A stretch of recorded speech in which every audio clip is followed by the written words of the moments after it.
Assalamualaikum warahmatullahi wabarakatuh. Innal hamdalillah nahmaduhu wa nasta'inuhu wa nastaghfiruh wa na'udzu billahi min shururi anfusina wa min sayyiati a'malina may yahdihillahu fala mudhillalah wa may yudlilhu fala hadiyalah. Allahumma salli wa sallim ala sayyidina Muhammadin nuri kasari wa madadikal jari majma'na fi kulli atwari wa ala alihi wa sahbihi ya nur amma ba'du. Hadirin yang dirahmati oleh Allah Subhanahu wa taala, puja dan puji syukur mari sama-sama kita haturkan kehadirat Allah Subhanahu wa taala, yang mana alhamdulillah pada malam hari ini kita diberikan kesempatan untuk hadir di tempat ini. Semoga tidaklah kita keluar dari tempat ini kecuali Allah ampuni dosa-dosa kita dan Allah kabulkan segala hajat-hajat kita. Shalawat serta salam semoga senantiasa tercurah limpahkan kepada junjungan kita Nabi Muhammad SAW. Semoga kita semua berhak mendapatkan cinta dan syafaatnya kelak di hari kiamat. Amin ya rabbal alamin. Hadirin yang dirahmati oleh Allah Subhanahu wa taala, yang kami hormati tamu agung kita pada malam hari ini Al-Habib Kazim bin Ja'far As-Segaf, para asatidzah lainnya Al-Habib Muhsin Al-Hamid, Habib Ahmad, Al-Habib Ustadz Hasan, Ustadz Amjad, Ustadz Abdul Karim, Habib, dan para ulama-ulama kita yang lainnya yang hadir pada malam hari ini. Kita doakan semoga guru-guru kita semuanya diberikan sehat walafiat, diberikan kekuatan untuk menyampaikan risalah ilmu baginda Nabi Muhammad SAW. Hadirin yang dirahmati Allah Subhanahu wa taala, untuk mempersingkat waktu, sebelum kita mulai kepada penyampaian materi daripada beliau, sedikit amanah, insya Allah nanti ada sedikit sambutan yang mewakili daripada keluarga sekaligus penyampaian pesan-pesan mewakili keluarga. Namun sebelum itu marilah kita buka acara kita pada malam hari ini dengan pembacaan suratul Fatihah. Semoga acara kita ini berjalan dengan lancar dan mendapatkan berkah daripada Allah dan Rasulnya. Ala hadhiniyah wa ala kulli niyatin salihah bisirril Fatihah. Alhamdulillah rabbil alamin arrahmanir rahim maliki yaumiddin. Iyyaka na'budu wa iyyaka nasta'in ihdinas siratal mustaqim siratal ladzina an'amta 'alaihim ghairil maghdubi 'alaihim waladdallin. Amin. Selanjutnya kami persilakan kepada Haji Mustafa Kamal mewakili daripada keluarga untuk memberikan sambutannya. Terima kasih. Assalamualaikum warahmatullahi wabarakatuh. Alhamdulillah nahmaduhu wa nasta'inuhu wa nastaghfiruhu wa na'udzu billahi min sururi anfusina wa min sayyiati a'malina may yahdihillahu fala mudilla lahu wa may yudlil fala hadiyalah. Asyhadu an la ilaha illallah wahdahu la syarikalah wa asyhadu anna Muhammadan abduhu wa rasuluh, amma ba'du. Yang kami muliakan Al-Mukarram Al-Ustadz Habib Kazim As-Segaf dan seluruh Habib yang hadir pada malam hari ini yang tidak kami sebutkan satu persatu dengan tidak mengurangi rasa hormat kami. Selanjutnya juga pada para hadirin hadirat, ibu-ibu di belakang. Pertama-tama marilah kita panjatkan puji syukur kehadirat Allah SWT yang mana berkat rahmat dan hidayahnya pada malam hari ini kita dapat kembali berkumpul bersama-sama dalam rangka kita menuntut ilmu. Saya mewakili Saibul Bait yang saat ini sedang berada di Gaza, kira-kira sudah beberapa bulan yang lalu menjadi relawan kesehatan di sana di bawah bendera WHO. Insya Allah kira-kira tanggal 3 atau 4 beliau Dr. Enri Nadia akan kembali keluar dari Gaza melalui Jordania dan langsung ke Mekah untuk melaksanakan ibadah umroh. Dan setelah umroh baru beliau kembali ke Jakarta atau ke Indonesia. Dan karena itu sekali lagi kami atas nama keluarga mohon kiranya para habaib mendoakan beliau untuk tetap selalu dalam keadaan sehat walafiat, selamat, dan selalu dalam perlindungan Allah SWT dalam melaksanakan tugasnya di sana. Samping itu juga kami mohon kepada seluruh hadirin hadirat untuk sama-sama kita menyimak apa yang disampaikan oleh Habib nanti, dan setelah itu kita juga nanti ada tanya jawab, kami persilakan. Dan untuk itu saya kira cukup sekian dari kami, kurang lebih kami mohon maaf. Wallahu muwaffiq ila aqwamit thoriq. Assalamualaikum warahmatullahi wabarakatuh.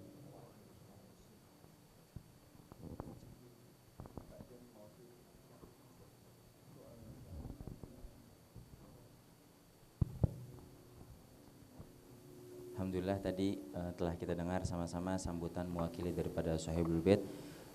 Demikian mungkin sebagaimana arahan daripada Dewan Pembina Majelis pada kali ini kepada beliau Al-Mukarram Ad-Da'i ilallah Al-Habib Sayyid Kadhim bin Ja'far As-Sagaf fa'alaihi falyatafaddal mashkur. Shallu ala Nabi Muhammad.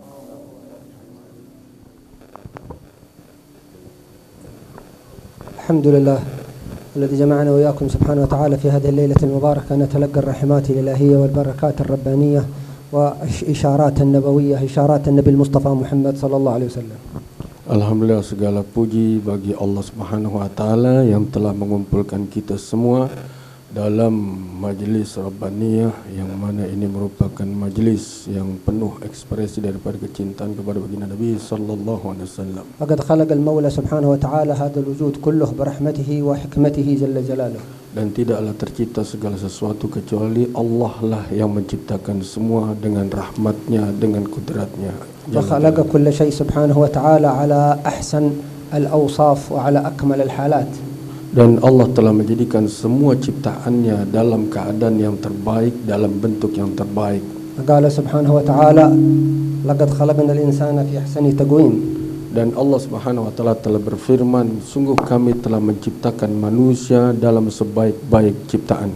وإمام الموجودات كلها والمخلوقات كلها هو الإنسان، هذا المخلوق الجامع الذي جمع الله فيه سبحانه وتعالى الكمالات والمنافع. Dan semua yang diciptakan Allah, sama ada yang nampak tidak nampak, semua yang ada adalah diciptakan karena adanya manusia. وخلق سبحانه وتعالى جميع الموجودات مسخرة لهذا الإنسان. Dan Allah Subhanahu wa taala jadikan semua makhluk ciptaannya ditundukkan untuk manusia, diciptakan semua segala sesuatu ditundukkan untuk manusia. كما قال سبحانه وتعالى وسخر لكم ما في السماوات وما في الأرض جميعا منه فكل ما خلقه الله في السماوات وفي الأرض من الله عز وجل هو مسخر لهذا الإنسان المخلوق الكامل الجامع الوارث للأنبياء. Sebagaimana Allah telah firmankan, Allah lah yang telah menundukkan, mengatur, memperjalankan segala yang ada di langit, di bumi, semuanya adalah untuk manusia. Yang mana manusia inilah yang akan menjadi pewaris seluruh tugas para nabi. ولكن المولى سبحانه وتعالى خلق هذا الإنسان للرحمن، خلق هذا الإنسان لله جل جلاله، وخلق الموجودات كلها للإنسان. Dan Allah Subhanahu wa taala jadikan manusia, menciptakan manusia adalah untuk menyembah Allah Ar-Rahman, menciptakan manusia untuk beribadah kepada Allah Ar-Rahman. Dan Allah ciptakan semua selain daripada manusia untuk menjadi wasilah, menjadi ditundukkan untuk menjadi wasilah pengantar pengibadan kepada Allah Subhanahu wa taala. والتسخير هذا أن يمشي كل شيء من غير إرادة منه من غير اختيار. النجوم والسماوات والنجوم والشموس وغيرها مسخرات بأمر الله عز وجل، تمشي من غير اختيار، تمشي بترتيب المولى بتقدير المولى جل جلاله. Dan Allah Subhanahu wa taala ciptakan segala sesuatu ini tanpa adanya pilihan bagi makhluknya. Semua dari kehendak Allah, semua dari kudratnya Allah. Tidak ada satu makhluk pun yang dia punya pilihan atas dirinya sendiri dalam penciptaannya. Semua atas kehendak Allah dan semua diatur sama Allah. ثم ربنا سبحانه وتعالى خلقنا في هذا العالم ليختبرنا من منا مؤهل للسعادة الأبدية والبقاء الأبدي السرمدي في النعيم ومن ليس مؤهلا لذلك. Dan Allah ciptakan semua untuk menunjukkan siapa yang paling kekal, siapa yang paling berkuasa, yang mana tidak ada satupun selain hanya Allah yang kekal abadi dan berkuasa selama-lamanya. وأعطانا سبحانه وتعالى سبب هذا الاختبار أو آلة هذا الاختبار وهو العقل. العقل هذا آلة الاختبار. اختبرنا ربنا عز وجل جعل لنا العقول حتى يرى من ينجح في هذا الاختبار ومن يفشل في هذا الاختبار في هذه الحياة. Dan Allah kehendaki ini sebagai ikhtibar, ujian bagi kita semua, yang mana itu terpusat kepada akal pikiran kita. Siapa yang menciptakan ini? Siapa yang berkuasa atas segala ini? Ini yang Allah ingin lihat, ini yang Allah ingin uji. Maka mereka yang berjaya mereka akan selamat, mereka yang gagal mereka akan celaka. ولذلك الإنسان إذا سلب هذا العقل بأي نوع من أنواع السلب فإن الله عز وجل لا يخاطبه ولا يحاسبه. ولذلك الإنسان هذا إذا سلب العقل بأي نوع من أنواع السلب فإن الله سبحانه وتعالى لا يحاسبه ولا يخاطبه، لأن الإنسان قد يسلب عقله باختيار وقد يسلب عقله من غير اختيار منه. Maka manusia tidak ada pilihan. Maka manusia ini akan diberikan ujian apakah dia mengira siapa yang menciptakannya, siapa yang menguasai dirinya, siapa yang akan memperjalankannya.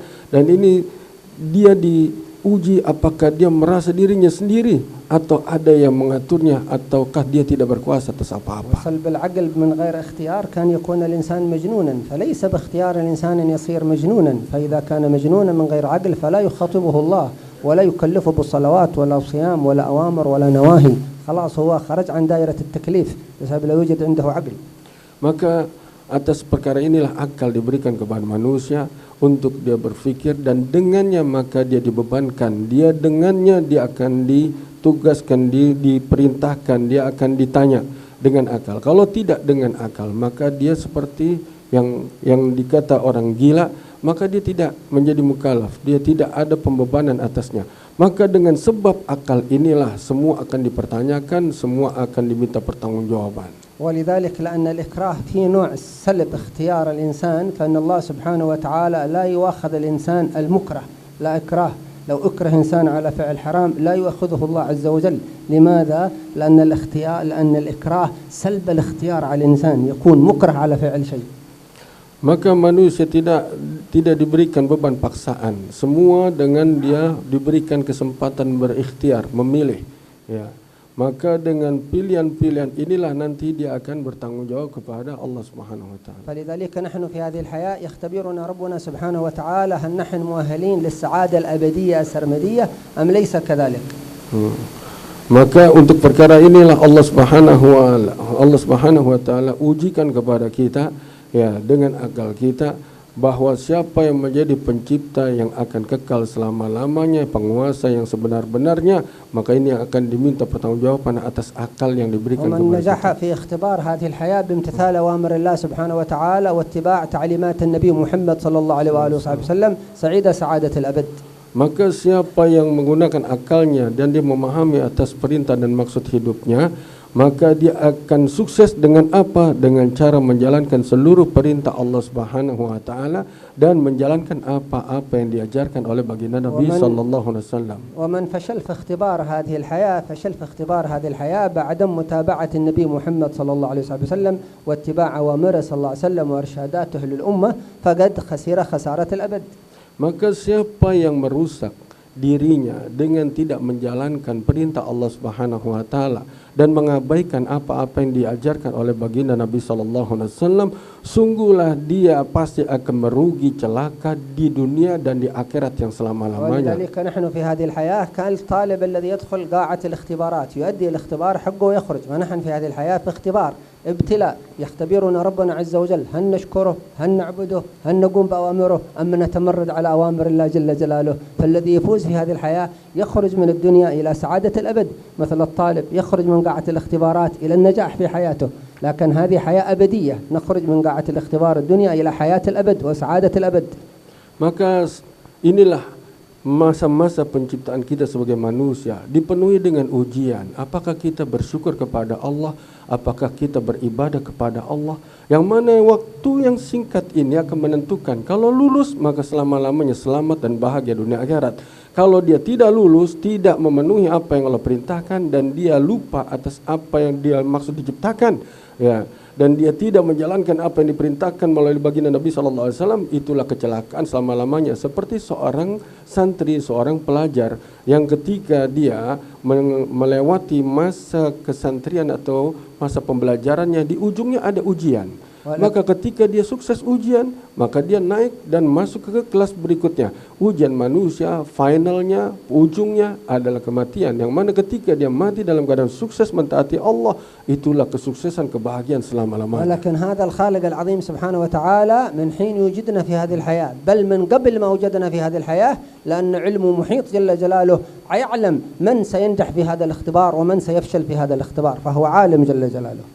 Yang walaupun Allah Subhanahu wa Ta'ala telah mengetahui semua yang akan berlaku dan terjadi sebelum kita diciptakan, sebelum ujian-ujian ini diberikan, Allah sudah tahu siapa yang akan sukses, siapa yang akan selamat, siapa yang akan gagal, siapa yang celaka. Tetapi Allah berlakukan ini semua. مثل المدرس الذي يكون يدرس الطلاب، فهو يعلم أحيانا بسبب خبرته من سينجح من الطلاب ومن سيفشل من الطلاب، إلا أن علم المدرس جزئي، لكن علم الله محيط جل جلاله تعالى في علمه. Sebagaimana seorang pengajar, ya boleh jadi dia sudah tahu mana di antara santri-santrinya, mana di antara pelajar-pelajarnya yang akan sukses di dalam ujiannya.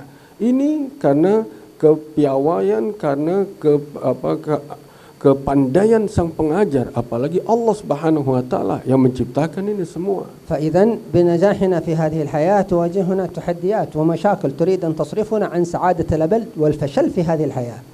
Maka siapa saja yang ingin selamat dunia akhirat setelah kehidupan yang sekarang ini, maka disinilah kita ambil keputusan untuk apa kita diciptakan, untuk apa harus kita perbuat. فإذا ربنا سبحانه وتعالى أعطانا العقول وأعطانا العلوم وأعطانا الأموال وأعطانا العواطف والشهوات في داخلنا، يختبرنا كيف تكون هذه كلها سببا للنجاح في الحياة والاتباع أنوار النبي محمد صلى الله عليه وسلم.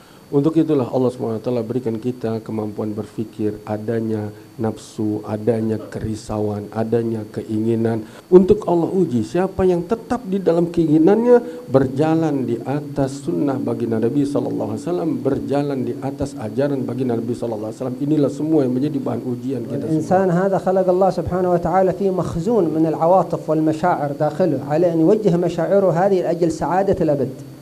Terkadang manusia terlupa karena tertutupi dengan semua keinginan dia bahwa jalan keselamatan yang sesungguhnya harus dikejar adalah kehidupan setelah kematian yang selama-lamanya. يعني هذه المحبة، هذه المشاعر نوجه محبتنا لله ولرسوله صلى الله عليه وسلم وللمؤمنين وللأنبياء على حسب درجات الناس عند الله عز وجل. Dan semua ini adalah merupakan bentuk ekspresi bagaimana kecintaan kita kepada Allah Subhanahu wa Ta'ala dan juga Rasulullah sallallahu alaihi wasallam, yang mana ini marotib, ini bertingkat-tingkat. Semua masing-masing ada tempat bagaimana kesungguhan kecintaan dia kepada Allah dan Rasulullah. ولكن الذي لا يتبع الأنبياء كل ما أعطاه الله عز وجل من أسباب النجاح في الحياة هذه والسعادة الأبدية يستخدمها في عكس ذلك.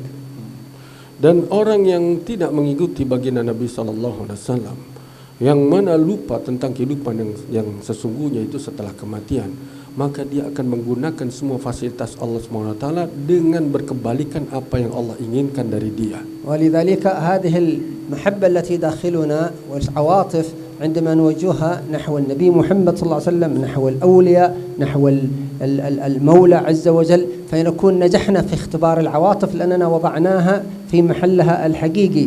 نحب ربنا عز وجل، عندما نخطئ نحب أنفسنا، نقدم ملذات أنفسنا على مرادات النبي محمد صلى الله عليه وسلم. هذه العواطف لم نستخدمها حتى تقربنا، صرنا نستخدمها في عكس ما يقربنا إلى الله عز وجل.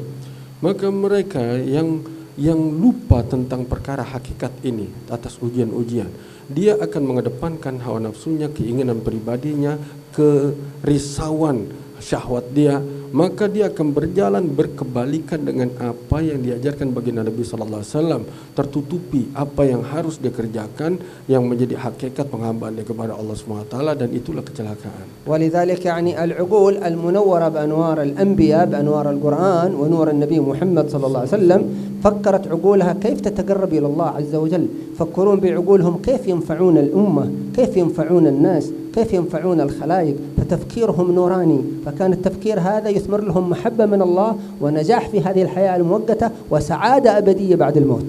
Maka akal yang berfikir dengan cahaya baginda Nabi sallallahu alaihi wasallam, dengan hidayah dari baginda Nabi sallallahu alaihi wasallam yang senantiasa ingin mengikuti baginda Nabi sallallahu alaihi wasallam, dia akan menjadikan ya, bagaimana dirinya bisa bermanfaat untuk dirinya dan umat. Dia akan memikirkan dan mengaktifkan, menggunakan seluruh fasilitas yang Allah karuniakan, bagaimana menjadi kemanfaatan untuk dirinya dan bagaimana menjadi kemanfaatan untuk umat, dan inilah yang menjadi persiapan untuk kehidupan akhirat. ولكن العقول التي انقطعت عن نور الرسول صلى الله عليه وآله وسلم بدلا أن تفكر في نفع الناس صارت تستخدم العقول في إيذاء الناس، في ضر الخلق. هناك عقول شيطانية تفكر كيف تصنع أسلحة تدمير تدمر الناس تدمير شامل. هناك عقول شيطانية تفكر كيف تصنع أدوية أو مواد أو مخدرات تقتل الناس. هناك عقول شيطانية مقطوعة عن الرسول صلى الله عليه وسلم تفكر كيف تصنع ميكروبات أو فيروسات تبيد الناس. هذه عقول شيطانية مقطوعة عن نور الأنبياء، يبكي أصحابها عليها يوم القيامة في حياة الأبد، لأنهم خسروا الحياة الأبدية، ليسوا خسروا الدنيا، خسروا حياتهم الأبدية كلها تكون في عذاب والعياذ بالله. Maka akal-akal yang tidak diterangi dengan cahaya baginda Nabi SAW, cahaya para anbiya, mereka akan berkebalikan dengan itu semua, terputus jika akal pikiran mereka terputus dengan ittiba, dengan kecintaan kepada baginda Nabi SAW. Mereka akan gunakan semua fasilitas kehidupan dia untuk merusak manusia, untuk menyakiti manusia, untuk menghancurkan manusia. Sebagaimana kita pernah lihat, pernah dengar bagaimana ada orang yang menyebarkan virus, menyebarkan penyakit, menyebarkan kerusakan, sama ada dalam urusan apa pekerjaan dia atau hal-hal yang dibuat olehnya, ya. Maka itu menjadi kerusakan. Orang yang seperti ini adalah kebodohan dan kecelakaan. Mereka kalau tidak bertobat dan mati dalam keadaan demikian, yang terputus akalnya untuk memikirkan bagaimana selamat dunia akhirat dengan cara baginda Nabi SAW, maka kematian itu akan menjadi kebinasaan selama-lamanya yang tidak ada akhirnya. ولذلك أهل العقول هذه النورانية التي تفكر كيف تسعد الناس، وهذا منهج الأنبياء. أحيانا يكون إسعاد الناس على حسب سعادتهم هم، على حسب صحتهم، على حسب فراغهم، يقدمون إسعاد الناس على حاجتهم هم الذاتية، لأنهم يمشون على منهج الأنبياء الذين يريدون إسعاد البشرية على مراد الله سبحانه وتعالى وعلى على إرث النبي محمد صلى الله عليه وسلم. Maka akal yang sehat yang mengikuti ajaran baginda Nabi SAW, mereka akan terus mengedepankan keperluan dan hajat-hajat manusia. Mereka akan memikirkan bagaimana dirinya menjadi kemanfaatan, manusia yang ada di hadapannya, orang-orang di sekitarnya menjadi terselamatkan.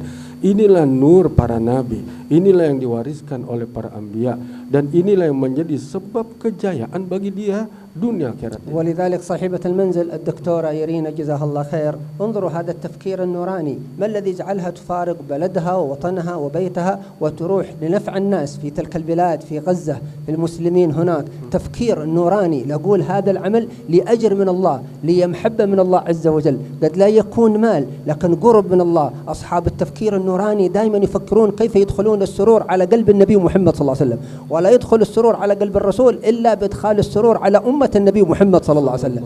وتفكرون كيف نهدي الناس إلى الإسلام، كيف نخفف آلام الناس، كيف ننشر نور النبي محمد صلى الله عليه وسلم بالأخلاق وبالعلم وبالآداب. فالدكتورة هذا تفكيرها ذهبت إلى هناك.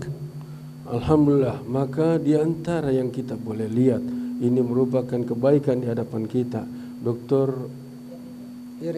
Irina dia, yang mana sahabatul bait, sahabatul majlis yang saat ini tengah di Gaza.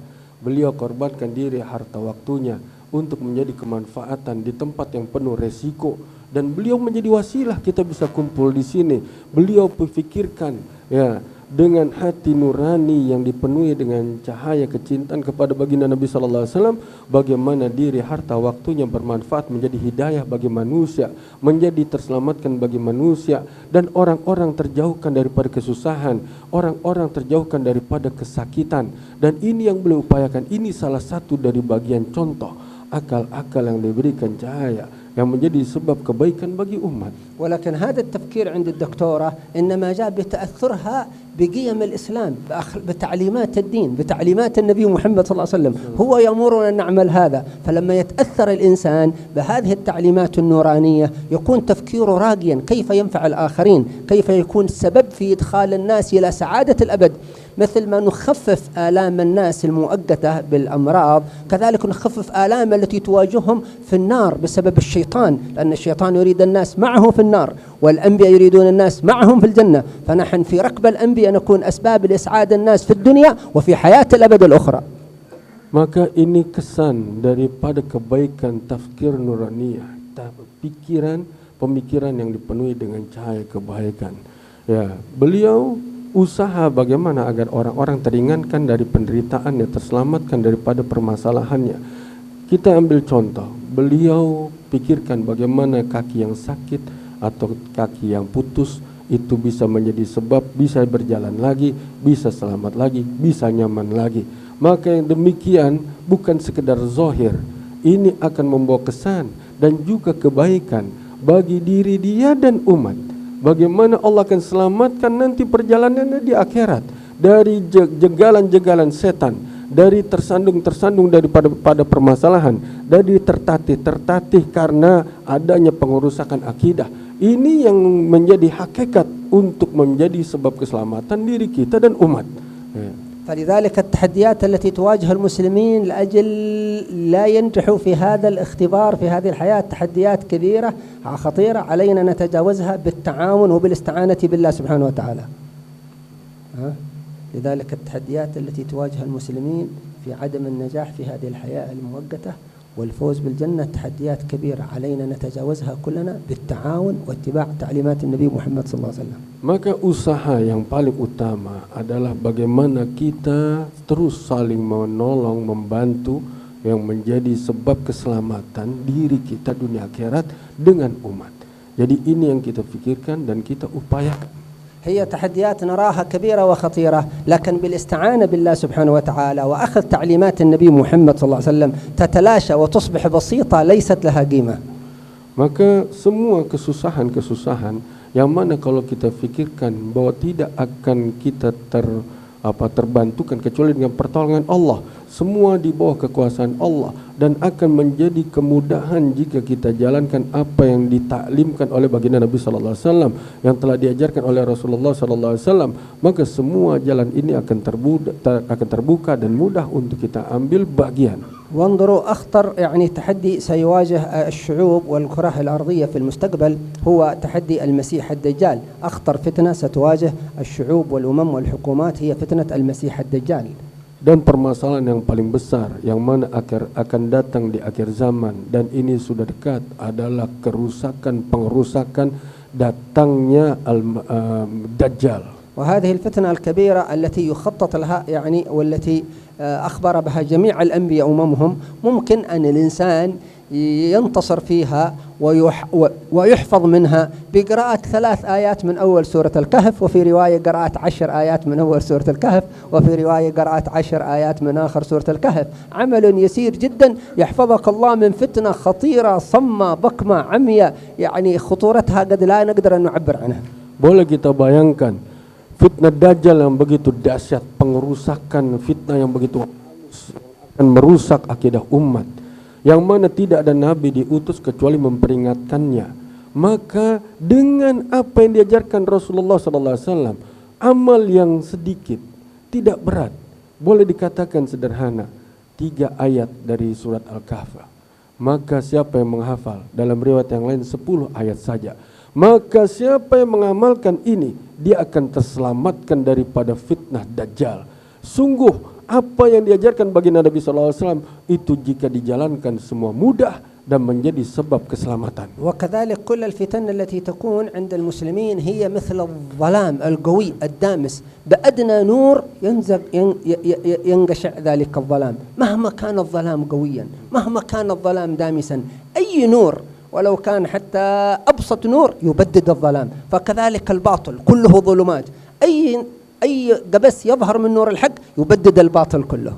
Masya Allah, ketika datang ke fitnah yang begitu gelap, yang begitu membuat tidak ada kita bisa mendapatkan panduan, segelap-gelapnya fitnah yang akan datang kepada ini umat, cukuplah satu nur cahaya itu menjadi penerang yang walaupun gelap gulita dinyalakan sedikit saja cahaya yang walaupun kecil, maka itu cukup untuk menjadi penerang. Maka demikianlah ketika yang hak datang, maka kebatilan akan lenyap. ولذلك شبه المولى سبحانه وتعالى عقيدة الكفر بأنها أوهن من بيت العنكبوت. هذه عقيدة الكفر. لذلك نحن لا نعادي الكفار، نعادي عقيدة الكفر، لأن الكافر ليست بيننا وبينه عداوة ذاتية. أول ما يسلم يقول أشهد أن لا إله إلا الله، أشهد أن محمد رسول الله، صار أخونا، ما له لنا ما له ما لنا وعليه ما علينا. لا نعادي ذات الكافر، ليست بينه وبينه عداوة ذاتية، إلا المحارب هذا له كلام آخر. أما الإنسان غير المسلم نحن ندعوه، أول ما يسلم مثلنا نحبه ويحبنا وانتهى كل شيء. نحن نكره لباس الكفر الذي عليه وليس ذاته هو والعياذ بالله.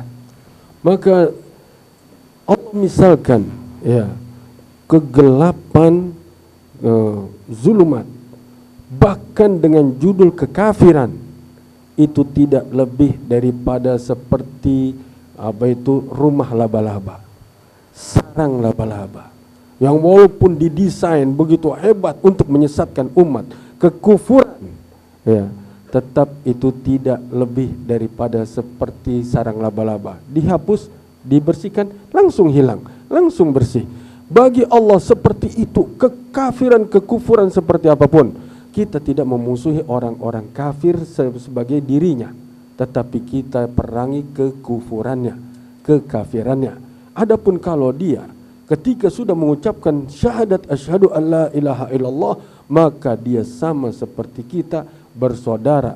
Apa yang dia perlukan adalah apa yang menjadi tanggung jawab kita.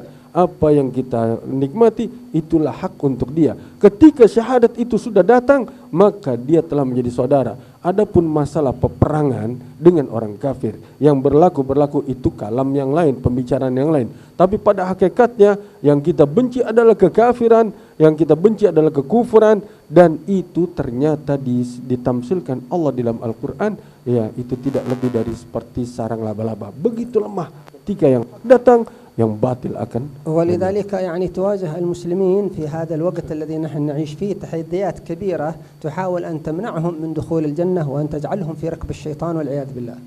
Dan menjadi tugas tanggung jawab kita adalah bagaimana mengerjakan usaha agar setan yang terus bekerja untuk menyesatkan umat, menyeret kepada azab api neraka, ini tergagalkan dengan adanya perkara yang hak. فهناك تحديات من داخل الخيمة الإسلامية وهناك تحديات من خارج البيت الإسلامي يعني من الكفار وتحديات من داخل المسلمين. Maka usaha menjegal daripada kejahatan pengerusakan itu dari dalam rumah kita dan juga di luar rumah kita. فمثلا التحدي الذي يكون من داخل بيت المسلمين عندما يخدع المسلم باسم الكتاب والسنة ويظن أنه يمشي على الكتاب والسنة وهو ليس في طريق الكتاب والسنة الحقيقي، هو يمشي في طريق الشيطان، لأن الكتاب والسنة لا يأمرك بالهتك عرض المسلم ولا يأمرك بالفتك بقتل المسلم ولا هتك دمه. هذه كلها أغلوطات باسم الكتاب والسنة. الكتاب والسنة يمشي على المحبة والسلام والاطمئنان والرقي والنور والمحبة لله ولرسول الله محمد صلى الله عليه وسلم. Apa maksud untuk usaha menghilangkan penjegalan di rumah kita sendiri, di rumah kaum muslimin, adalah kita yang melihat ada orang merasa sudah berjalan di atas sunnah, sudah merasa menjalankan agama. Ternyata di situ justru dia berjalan di luar sunnah, tidak berdasarkan kitab dan as-sunnah. Maka yang ini adalah kerusakan di dalam. Tidak ada di dalam pengajaran kecuali semua diajarkan dengan kelembutan, dengan kasih sayang, dengan kerisauan, dengan kecintaan.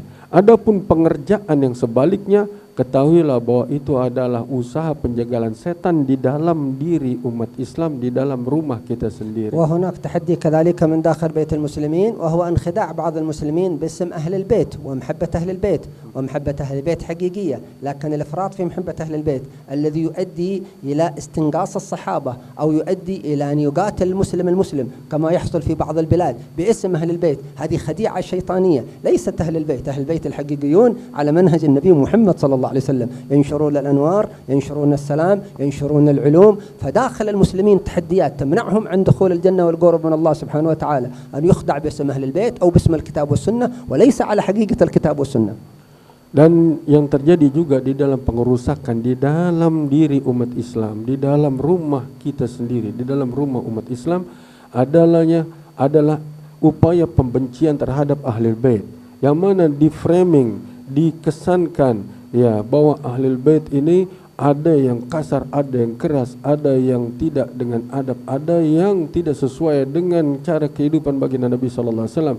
Ini semua adalah pengerusakan dari dalam, yang mana sesungguhnya Ahlul Bait telah menjalankan sejak dahulu, sejak zaman para sahabat, yang mereka menjalani dengan sungguh-sungguh agama, dakwah dikerjakan dengan penuh mahabbah, kelembutan, kecintaan, dengan adab, dengan akhlak. ولذلك انظروا إلى منهج أولياء الله سبحانه وتعالى وروح الدين الذي يمشي عليه المسلمون في كل مشارق الأرض ومغاربها، وبعضهم يسميه منهج التزكية والتصوف، الذين يمشون على هذا المنهج في العالم كله، في اليمن، في مصر، في الشام، في الحجاز، في كل البلاد، يمشون على منهج السلامة.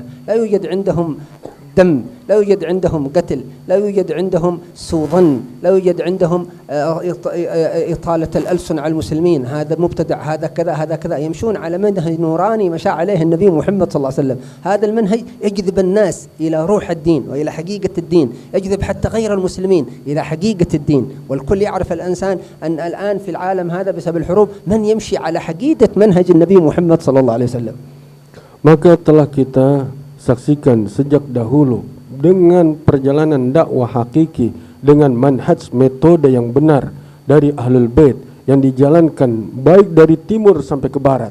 Ya, mereka menjalankan dengan penuh mahabbah, kasih sayang, yang tidak di dalamnya ada pengerusakan atau ada pembantaian, ada penghinaan, ada penekanan.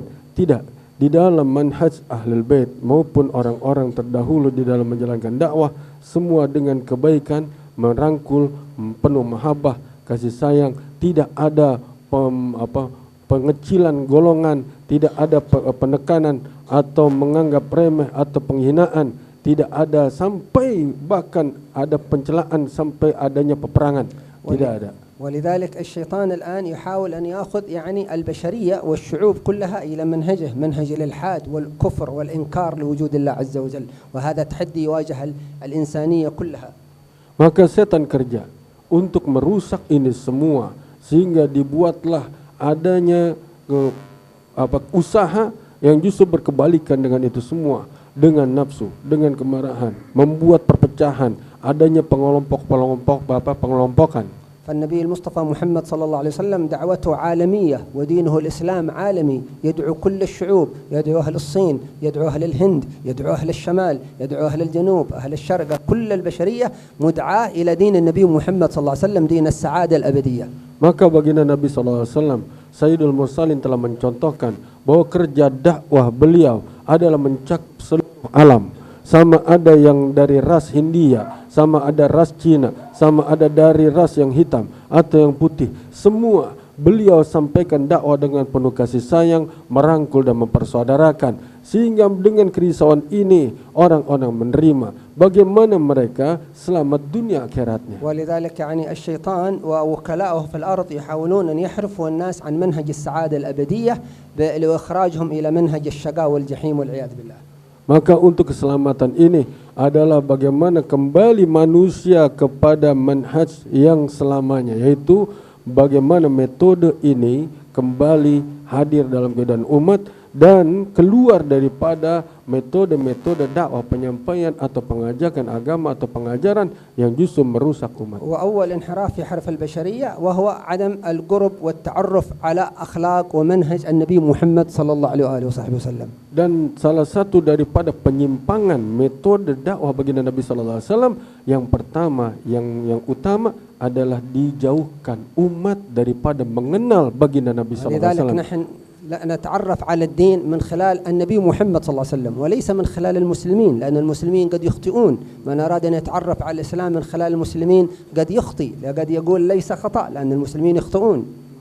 Maka untuk memahami Islam harus dengan kita mengenal baginda Nabi sallallahu alaihi wasallam, mengajak umat mengenal baginda Nabi sallallahu alaihi wasallam, karena itulah yang menjadi Islam yang sesungguhnya, tampilan Islam yang sesungguhnya. Tidak kita bisa mengklaim ini Islam dari orang-orang Islam, Karena orang-orang Islam boleh jadi melakukan kesalahan, boleh jadi melakukan penyimpangan orang-orang Islam. Maksudnya kaum muslimin yang ada, tidak kita menjadikan itu sebagai prototipe atau sebagai percontohan, tetapi harus kita bawa umat, diri kita dan umat menggiring pemikiran bahwa Islam adalah Rasulullah SAW, mempelajari akhlaknya, mempelajari kepribadiannya, mempelajari semua pengajarannya. ولذلك المولى سبحانه وتعالى يقول ومن أحسن من الله حكما لقوم يؤمنون. ما قال الله عز وجل ومن أحسن من المسلمين حكما، من أحسن من الله، حكم الله هو الخير، أما حكم المسلمين قد يكون فيه خطأ، فلا أحكام المسلمين لا تمثل الإسلام. القاضي المسلم قد يرشى، القاضي المسلم قد يخدع، القاضي المسلم قد يخطي، فحكمه لا يمثل حكم الله جل جلاله إلا إذا كان موافقا لمنهج النبي محمد صلى الله عليه وسلم. لكن القاضي الأعظم جل جلاله لا يخدع، القاضي الأعظم كل الأمور مكشوفة أمامه جل جلاله. فإذا لا نتعرف على الإسلام من تصرفات المسلمين، قد يخطئون، لكن من تصرفات وأعمال وأخلاق النبي محمد صلى الله عليه وسلم. لذلك لما كانوا الأولياء هم ألصق الناس بالرسول والصوفية ألصق الناس بالرسول، كانت هم يمثلون حقيقة دين الإسلام. Maka Allah Subhanahu wa taala telah sampaikan kepada ini umat, siapa yang lebih baik hukumnya daripada hukum Allah, bukan hukum kaum muslimin, bukan hukum qadi-qadinya kaum muslimin. Kenapa? Karena yang menjadi patokan adalah hukum Allah, bukan hukum yang berlaku di kaum muslimin. Karena boleh jadi seorang qadi yang walaupun dia soleh, yang walaupun dia baik, yang walaupun dia cerdas dan pandai, dia melakukan kesalahan. Boleh jadi seorang qadi, seorang hakim, seorang pimpinan kaum muslimin, dia melakukan kesalahan. Maka semua harus kembali kepada hukum Allah, yaitu yang telah diberlakukan dalam kehidupan baginda Nabi sallallahu alaihi wasallam. ولذلك ربما نفهم الآن كيف الحملات المتكررة على الإساءة إلى النبي محمد صلى الله عليه وسلم لأجل تتشوه الصورة الكاملة للدين وللإسلام وللأنبياء في منظار الآخرين، فيبتعدون عن الأديان كلها كما يحصل الآن. خلاص يكفرون بالنصرانية ويكفرون بالأديان كلها، فيصيرون والعياذ بالله غير مؤمنين، سبب تشويه الأنبياء في نظرهم وتشويه النبي محمد صلى الله عليه وسلم بالخصوص. Maka dengan kesalahan pandangan bahwa umat sekarang melihat bagaimana Islam itu kepada kaum muslimin, sehingga ini menjadi kesalahan paham yang tersebar dan juga berefek kepada kesalahan pemahaman bagaimana ajaran para nabi dan juga kepada ajaran baginda Nabi sallallahu alaihi wasallam, yang pada hakikatnya ketika dia menjalani kehidupan baginda Nabi sallallahu alaihi wasallam, itulah yang menjadi hak, itulah yang menjadi Islam. ولذلك عندما ذهبنا إلى بريطانيا في سنة 2009 أذكر لكم هذه الواقعة أنه كان رجل إنجليزي أسلم وأمه لم تسلم وعاش في الإسلام 30 سنة. Waktu kami berangkat ke Britania, ke Inggris tahun 2009, kami jumpai satu orang wahid rajul. Ibunya belum Islam. وقد عاش في الإسلام 30 سنة وأمه لم تسلم. Dia telah masuk Islam, dalam kehidupan Islam 30 tahun, tapi ibunya belum Islam. فلما ذهبنا إلى بريطانيا سنة 2009 في شهر ربيع الأول مثل هذا الشهر. Maka ketika kami berangkat ke Britania tahun 2009 seperti bulan Rabiul Awal ini, وكان هو وأمه في العاصمة لندن ونحن في مدينة بعيدة جدا من لندن. Pada saat itu kami jumpa laki-laki ini, tapi ibunya di tempat yang lain yang jauh dari kota yang kami jumpa dengan pemuda ini. فمرضت أمه مرضا شديدا حتى أدخلوها المستشفى ووضعوا فيها الأكسجين، خلاص هي في النهايات. Dan saat itu dikabarkan bahwa ibunya masuk ke rumah sakit dan sudah dalam keadaan kondisi kritis, dipenuhi dengan peralatan dan tidak bisa bernapas kecuali bantuan oksigen. فاتصل علينا ونحن في مدينة أخرى فتحركنا من مدينة ليفربول أو مانشستر 2 أو 3 ساعات نمشي الليل كله بالسيارة حتى ندخل المستشفى ونكلم أمه عن الإسلام. Maka dengan kerisauan pemuda ini, sang anak ketika dapat kabar bahwa ibunya dalam keadaan demikian, beliau mengajak Habib kemudian melangsungkan perjalanan ke kota di mana ibunya dirawat, kira-kira sampai 3 jam perjalanan, dan sampai ketika jumpa beliau langsung mengajak kepada Islam. لما دخلنا المستشفى ووصلنا إلى الغرفة عندها كان من شدة خوفه على أمه أنها تموت لأنها في حالة أخيرة، مباشرة جاء يكلمها أمي قولي لا إله إلا الله وأشهد أن محمدا رسول الله أشهد أن، وأخذ يكلمها حتى رفضت ونحن موجودين، ثم دخلت في الغيبوبة مرة أخرى حتى رفضت أن تسمع كلامه ودخلت في الغيبوبة مرة أخرى. Maka ketika kami datang, saat itu memang suasana sudah dalam keadaan penuh dengan kesedihan karena kondisi sang ibu. Maka sang anak langsung masuk dan terus mentalkin, ya ibu mengucapkan la ilaha illallah, ya ibu ucapkan la ilaha illallah, karena kerisauan dan kecintaan memikirkan bagaimana nasib ibunya. Tapi saat itu ibunya masih belum mau. ثم دخلت الغيبوبة فابنها حزن وقال إن أمي هذه أنا أدعوها إلى الإسلام منذ 30 سنة، ولكن إذا ألححت عليها تقول أشهد لا إله إلا الله، قولها قولي أشهد أن محمد رسول الله، ترفض هذا لأنها رأت قرأت كتب ورأت أفلام مسيئة إلى النبي محمد صلى الله عليه وسلم. Maka saat itu terus diajak, ya ummi ucapkan syahadat, ya ummi ucapkan la ilaha illallah, sampai akhirnya sang ibu mau ucapkan la ilaha illallah. Tapi ketika syahadat Muhammad Rasulullah, sang ibu tertahan. Kenapa? Karena saat itu sang ibu masih terbayangkan, masih terpenuhi dengan gambaran-gambaran yang dibuat oleh musuh-musuh Islam tentang baginda Nabi SAW yang berkebalikan dengan apa yang ada pada baginda Nabi SAW, keburukan-keburukan yang ada itu. فبقيت في الغيبوبة ونحن رجعنا إلى المدينة الأخرى. Maka kami pun tinggalkan sang putri atau keluarganya di dekat sang ibu, kami pun pergi ke tempat lain. اليوم الثاني يعني في وقت الضحى أفاقت من هذه الغيبوبة. اليوم الثاني وقت الضحى أفاقت من هذه الغيبوبة. Maka ketika hari yang berikutnya, sang ibu merasa kehilangan dari orang-orang itu. فاتصل علينا مرة أخرى يطلب مننا الحضور إلى المستشفى، قال لابد تأتون تزورون أمي تعرضون عليه الإسلام تنقذونها ستموت الآن كافرة. Maka sang putri pun ketika merasa kehilangan orang-orang yang tadinya menyertai termasuk Habib, maka telepon lagi, tolong datang lagi, ya bagaimana ibu saya, kasihan, tolong datang lagi.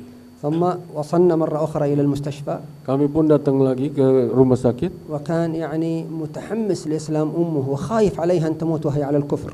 Maka saat itu kami dapati orang-orang anaknya itu sangat risau, takut kalau ibunya mati dalam keadaan kekafiran. لما وصلنا مرة أخرى بدأ يكلمها أمي أدخلي الإسلام قولي كذا، فأنا مسكت يده قلت له خلاص أنت الآن اسكت، أنت البارحة تكلمت، الآن نحن سنتكلم، أنت اسكت لا تتكلم. Maka saat sang Habib melihat anak ini begitu memaksa, maka sang Al-Habib pun tahan, udah cukup, kamu nggak usah bicara lagi, kamu tahan diri kamu, biarkan saya yang bicara. فكلمته قلت له أي ترجم لأمك هذه، قل لها هذا كاظم السقاف من حضرموت من تريم جاء، وهو قال هذا صديقي جاء من حضرموت من تريم، هذا من آل بيت النبي محمد صلى الله عليه وسلم. Maka saat itu saya pun minta agar anaknya terjemahkan apa yang saya akan sampaikan. Sampaikan kepada ibu kamu bahwa telah datang kami, saya Habib Kazim As-Saqaf datang dari Hadramaut dan saya adalah dari cucu baginda Nabi SAW. ثم قلت لابنها هذا كلم أمك هذه يقول لها الحبيب كاظم يطلب منك طلبا الآن يريدك تحققينه ممكن؟ Maka saat ماذا طلبت؟ يقول لها يطلب منك طلب يريد منك. Maka Al-Habib pun meminta kepada putranya untuk menerjemahkan. Kamu perkenalkan, setelah itu tolong tanya kepada ibu kamu. Habib menginginkan satu permintaan, apakah kamu akan penuhi? فكانت امرأة طيبة جدا، لكن التشويش الإعلامي شوش عنها صورة النبي محمد صلى الله عليه وسلم. Maka sang ibu sebetulnya orang baik, hanya saja ada kekeliruan di dalam memahami atau pengenalan beliau terhadap baginda Nabi SAW karena pengerusakan framing baginda Nabi SAW yang ada di luar. ولا يوجد معنا وقت أن نشرح لها ونكشف لها الشبهات عن الرسول، ما في وقت، هي خلاص. Dan saat itu waktu sangat sempit, tidak mungkinlah kami untuk menjelaskan siapa Rasulullah SAW sehingga tersingkap kebaikan-kebaikan dan hakikat yang sebenarnya. Waktu tidak mencukupi itu. فقلت لابنها قل لها الآن الحبيب كاظم يطلب منك الآن تقولين وأشهد أن محمد رسول الله، لأن هي دائما تقول أشهد إلى الله، الآن تقولين وأشهد أن محمد رسول الله. Maka sampaikan kepada ibu kamu, Habib Kazim saat ini juga minta satu permintaan, ucapkan wa asyhadu anna Muhammadar Rasulullah. Karena sang ibu sudah mengucapkan asyhadu alla ilaha illallah tapi belum mau mengucapkan wa asyhadu anna Muhammadar Rasulullah, maka Habib minta sampaikan ke ibu kamu, Habib Kazim minta satu permintaan, ucapkan sekarang juga wa ashhadu anna Muhammad Rasulullah. مباشرة بعد الترجمة، بعد أن ترجم لها هذا الكلام لم تتردد أي تردد، أنهى الترجمة قالت وأشهد أن محمد رسول الله. Maka setelah itu ketika disampaikan permintaan Habib, tidak ada penolakan apapun, tidak ada penyanggahan apapun. Langsung setelah permintaan itu disampaikan, beliau ucapkan wa asyhadu anna Muhammad Rasulullah. ثم عدنا الشهادة أشهد أن لا إله إلا الله وأشهد أن محمد رسول الله. Kemudian kami minta ulang lagi dengan secara sempurna kalimat syahadatnya, maka beliau ucapkan asyhadu an la ilaha illallah wa asyhadu anna Muhammad Rasulullah. أيوة الشاهد في هذه القصة ابنها بعد ذلك أول ما رأى أمه سمعها تقول أشهد الله أشهد أن محمد رسول الله سقط يبكي، سقط على ركبتيه في الأرض 10 دقائق يبكي ونحن نهديه اسكت اسكت ما في الحمد لله الحمد لله يبكي يبكي يبكي. Maka ketika sang anak melihat sang ibu mengucapkan syahadat secara penuh dan sempurna, saat itu juga menangis ya di dekat kaki sang ibu. Begitu penuh bergejolak perasaannya, senang tercampur dengan yang lainnya, sampai Habib pun katakan sudah cukup, tenang, ucapkan alhamdulillah. بعد ذلك أنا كلمت المترجم قول له لماذا تبكي؟ أحمد الله الحمد لله الآن دخلت الإسلام الحمد لله، لماذا أنت تبكي كل هذا البكاء الطويل؟ Maka saat itu yang didapati pun sang ibu menangis juga. Ya, maka saat itu beliau minta kepada mutarjim untuk tanyakan, kenapa kamu nangis? Ya, kenapa kamu nangis sampai nangis seperti ini? فقال أنتم لا تعرفون قدر هذه الكلمة وأشهد أن محمد رسول الله. أنا لي 30 سنة كل يوم كلما آتي من السفر أعطي أمي الهدية أكلمها عن الإسلام 30 سنة وهي لا تريد تقول هذه الكلمة. الآن في ثانية تقول هذه الكلمة، هذه نعمة من الله عظيمة. فقلنا له هذا بركة ربيع الأول، بركة ذكرى ولادة النبي محمد صلى الله عليه وسلم. Maka sang anak ketika dalam keadaan penuh tercampur haru dan penuh perasaan yang mengharukan dengan tangisannya, ketika ditanya kenapa sekarang ibu kamu kan sudah mengucapkan sudah begitu sudah akan selamat, ya, maka sang anak berkata, kamu tidak mengetahui, yang lain ini tidak mengetahui berapa besar nilai kalimat yang diucapkannya. Saya 30 tahun Islam dan terus mengajak ibu saya dengan berbagai macam hadiah, berbagai macam ajakan, dan saat ini ibu saya mau mengucapkannya. والسبب في هذا كما قال هذا الإعلام كانت ترى أفلام وتقرأ كتب تشوه صورة النبي محمد صلى الله عليه وسلم فبقيت عندها العقدة في قلبها والعياذ بالله. Maka kenapa sampai 30 tahun tidak mengucapkannya? Ini efek daripada pengerusakan di luar tentang image baginda Nabi sallallahu alaihi wasallam. فلذلك يعني احنا الآن إن شاء الله بركة النبي محمد صلى الله عليه وسلم كل أمر يتحدى به يمنعنا من دخول الجنة نقدر أن نتجاوزه وأن نتخلص منه. Maka kita sebagai umat baginda Nabi sallallahu alaihi wasallam mengambil pelajaran daripada ini, ya, kita betul-betul mempelajari, kita terus mengenal bagaimana baginda Nabi sallallahu alaihi wasallam. ولذلك الشيطان يعني يخفي ووكلاء الشيطان يخدعون النساء بمسمى الحرية، يخدعون النساء بمسميات كثيرة حتى يبعدونهن عن نور النبي محمد صلى الله عليه وسلم. Dan juga kerja setan adalah bagaimana membuat para perempuan, ya, merasa bisa berjaya dengan kehidupannya seperti sekarang. Ini kerja setan yang mengeluarkan daripada ajaran baginda Nabi sallallahu alaihi wasallam. ولكن النساء في الغرب عندما يسمعن الكلام عن النبي محمد صلى الله عليه وسلم وعن الإسلام والدين مباشرة يدخلن الإسلام.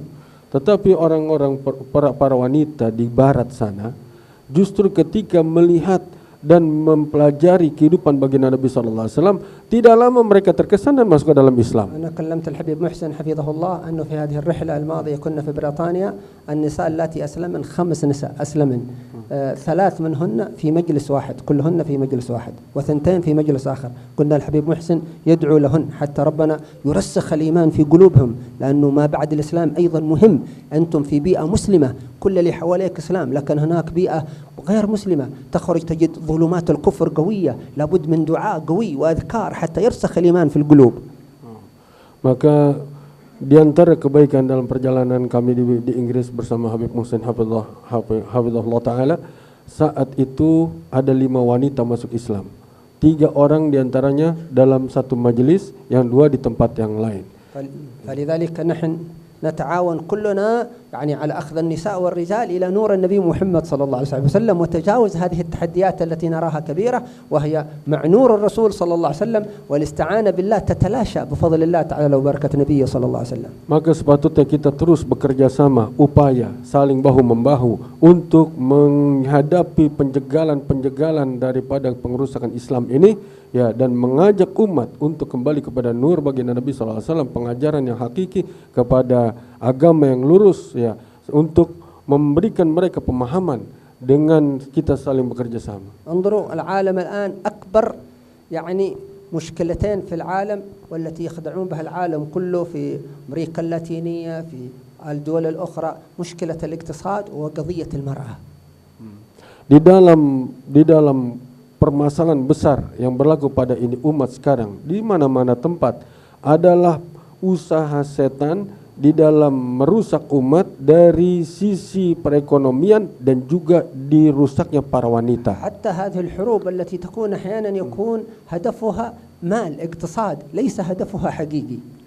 Bahkan di dalam peperangan-peperangan yang berlaku ini, di baliknya adalah usaha untuk mencari keduniaan dalam urusan perekonomian. ونحن عندنا في الإسلام أبسط الأمور تحل أعقد القضايا عند الكفار قضية الاقتصاد قضية المرأة قضية الإلحاد.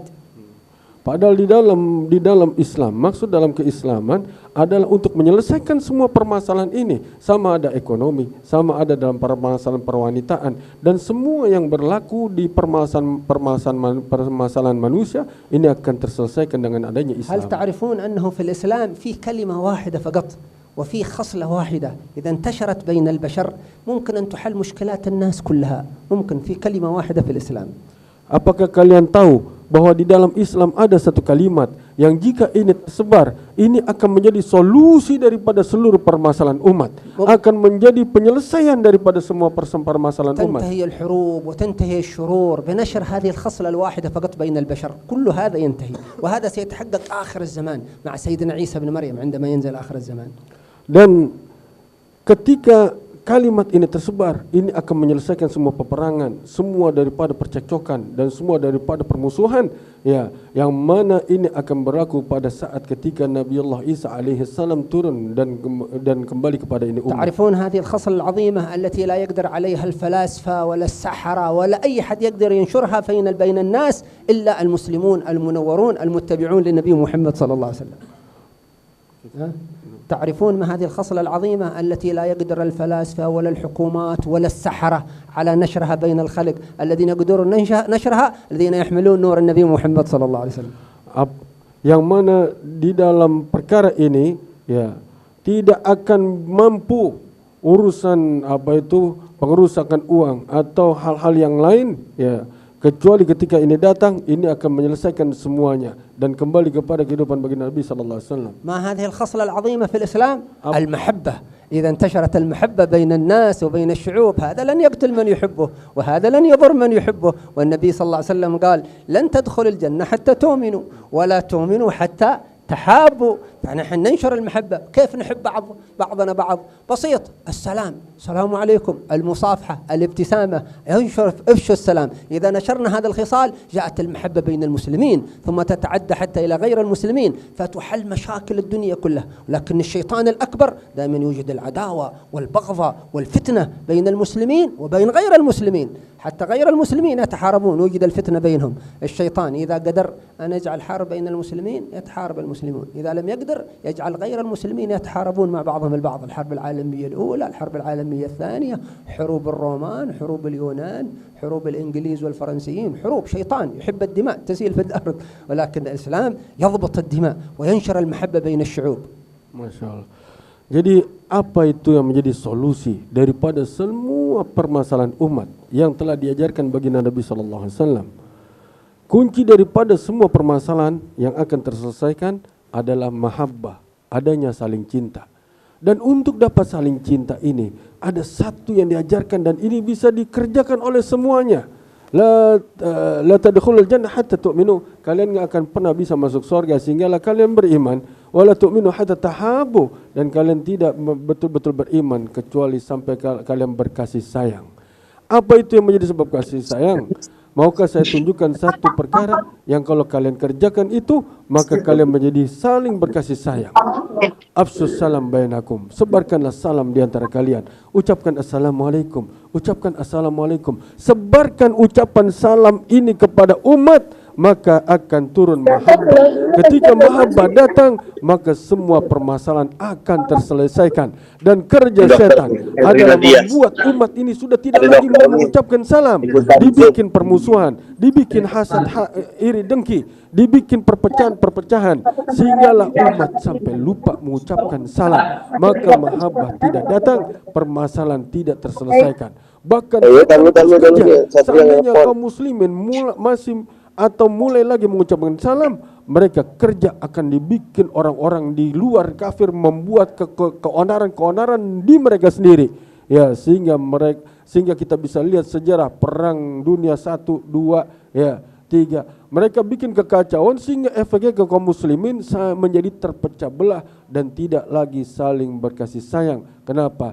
Ucapan salam terhentikan. Maka ini adalah satu perkara yang kalau kita hidupkan, kalau kita buat dan tersebar lagi di kalangan umat, maka mahabbah akan mendatangkan rahmat dan urusan permasalahan akan terselesaikan. وهذا هو منهج الإسلام الحقيقي المأخوذ من نور النبي محمد صلى الله عليه وسلم. Dan inilah manhaj nubuwah yang hakiki, yaitu metode kenabian yang sangat hak, yang mana kalau dihidupkan akan terkeluarkan cahaya penerang. ينشر المحبة بين الناس وينشر أسباب السعادة بين الناس. الآن الدكتورة جزاه الله خير وعلى الله لها المقام هناك في غزة في مكان الحرب تضمد الجرحى تساعد الناس، يدخل السرور هذا العمل على قلب الرسول صلى الله عليه وسلم ويخفف آلام المسلمين. إذا انتهت آلام المسلمين يفرح النبي محمد صلى الله عليه وسلم.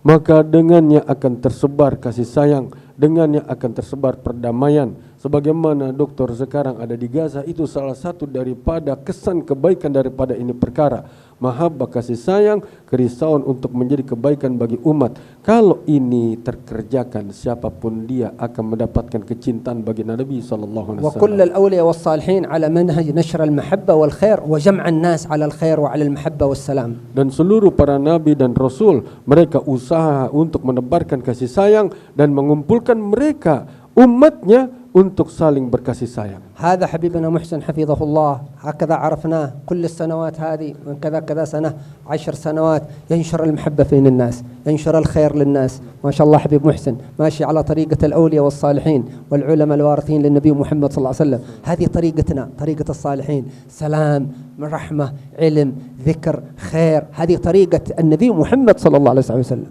Di antaranya adalah yang telah diupayakan oleh Al-Habib Muhsin. Dikumpulkan orang-orang, diberikan makluman, ya, mahabbah, kasih sayang, dikumpulkan dalam perdamaian, kemudian diberikan kita jamuan-jamuan, sama ada itu makanan atau keilmuan, yang mana inilah manhaj nubuwah. Inilah yang menjadi metode para nabi untuk menyebarkan kasih sayang dan memasukkan agama ke dalam diri umat. نسأل الله تعالى أن يجعلنا وإياكم جميعا في ركب الأنبياء وفي عمل الأنبياء. Semoga kita mohon kepada Allah agar memasukkan kita semua ke dalam kerisauan dan keinginan para nabi dan usaha para nabi. وفي عمل خاتم الأنبياء ووارث الأنبياء نبينا محمد صلى الله عليه وسلم. Dan juga di dalam amal kerja penghujung para nabi, penutup para nabi, sayyidnya para nabi, baginda Rasulullah sallallahu alaihi wasallam. كلنا نعمل أعمال الأنبياء حتى نكون مع الأنبياء ويحفظنا. بعض الناس يعمل عمل الشياطين يكون مع الشياطين والمجرمين في جهنم والعياذ بالله. Maka sepatutnya setiap dari kita mengerjakan apa yang dikerjakan baginda Nabi sallallahu alaihi wasallam dan meninggalkan apa yang dikerjakan setan, apa yang diupayakan oleh setan. لكن الذين يعملون أعمال الأنبياء السلام، الاطمئنان، العلم، الذكر، الأخلاق، المعاملة للناس ما شابه ذلك، هذا عمل يحبه الله، عمل الأنبياء. نكون مع الأنبياء بعد ذلك ومع النبي محمد صلى الله عليه وسلم. Yang dikerjakan oleh para nabi adalah mengucapkan salam, menebarkan kasih sayang, mengumpulkan dengan perdamaian, memberikan maklumat taklim untuk kebaikan, Dan inilah pekerjaan para nabi, amalan para nabi. فنسأل الله أن يوفقنا إن شاء الله وإياكم لهذه الخيرات كلها. Kita mohon kepada Allah agar berikan taufik untuk semua kebaikan bagi kita semua. نساءنا ورجالنا وصغارنا وكبارنا كنا نكون فرح للنبي محمد صلى الله عليه وسلم ونعمل الأعمال التي يحبها النبي محمد صلى الله عليه وسلم حتى نكون معه في الأبد وننجح في هذه الاختبار الحياة المؤقتة. Maka kita mohon agar semua laki-lakinya, perempuan-perempuannya, yang tuanya maupun mudanya, semua ambil bagian daripada amal pekerjaan baginda Nabi sallallahu alaihi wasallam sehingga kita akan terselamat dunia akhirat, menjalani ujian-ujian yang sangat singkat dan sangat menentukan kehidupan kita yang selama-lamanya. وتعم هذه الأرض كلها الرحمة والمحبة والسعادة والعافية. Dan sehinggalah menjadi muka bumi ini dipenuhi dengan rahmat, dipenuhi dengan kasih sayang, dipenuhi dengan pertolongan, dengan kebahagiaan dari Allah SWT. وهذا سيكون آخر الزمان لما ينزل سيدنا عيسى بن مريم عليه السلام. Dan semoga ini menjadi tempat yang istiqbal, menjadi kebaikan untuk penyambutan di akhir zaman datangnya baginda Isa alaihi salam. فعندما يهلك الله عز وجل الأشرار لا تبقى عداوة في الأرض أبدا. Ketika Allah telah datangkan, Allah ciptakan al-isyrah, perdamaian, maka tidak akan ada lagi kejahatan maupun pengerusakan selama-lamanya. وإذا ذهبت العداوة من قلوب الآدميين وهم سادة المخلوقات ذهبت العداوة حتى من قلوب الحيوانات. حتى قال النبي صلى الله عليه وسلم حتى يرعى الذئب مع الغنم وحتى ترعى الخيول مع الأسد أو كما قال صلى الله عليه وسلم وحتى يلعب الولد الصغير بالحية فلا تضره. كل العداوة تزول في زمن سيدنا عيسى لأن نور النبي محمد ظهر صلى الله عليه وسلم. Yang pada saat itu jika telah tercabut semua permusuhan, semua iri dengki, hasad dan kekotoran hati, maka yang ada adalah kasih sayang dan perdamaian. Sehinggalah sebagaimana yang telah disabdakan baginda Nabi SAW akan datang di mana serigala dan domba makan dan minum di satu tempat. لأن الشياطين يريدون يطفئوا نور الله. الله عز وجل يقول والله متم هو الذي أرسل رسوله بالهدى ودين الحق ليظهره على الدين كله. وفي الآية والله متم نوره. الله يريد يتم النور. إذا جاء النور جاءت المحبة والعلم والخير والشياطين يريدون يطفئون نور الله ولكن الله متم نوره ولو كره الكافرون. Dan kerja setan adalah memadamkan cahaya Allah. Mereka akan terus kerja untuk memadamkan cahaya Allah, tetapi Allah lah yang akan menyalakan cahayanya dan Allah akan menerangi dengan hidayahnya, Allah menerangi dengan keilmuannya, maka akan menjadi umat ini dengan cahaya terang benderang dan menjadi kebahagiaan. Alhamdulillah, nakhudh hadha nur an-nabi ma'ana Muhammad sallallahu alaihi wasallam.